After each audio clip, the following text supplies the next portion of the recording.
Una verifica su quanto sia fondamentale il ruolo del credito cooperativo nel Veneto e in Italia e un'occasione di riflessione e di dibattito sul futuro di questo modello di banche di territorio.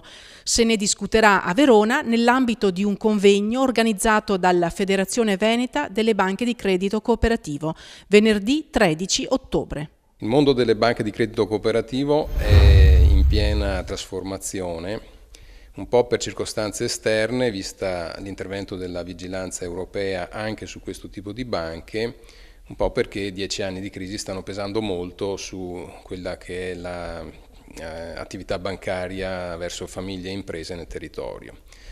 Il convegno viene fatto proprio per vedere come il processo di riforma che si sta impostando può essere non di ostacolo ma di aiuto per ripensare alla funzione delle banche di prossimità.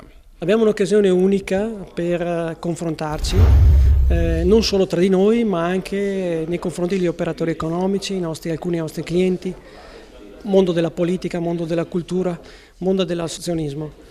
È un momento assolutamente importante per la nostra federazione che rappresenta tutte le 22 banche venete. È un'occasione per mettere al centro le banche, discutere sul loro futuro. Il credito cooperativo ce l'ha il futuro.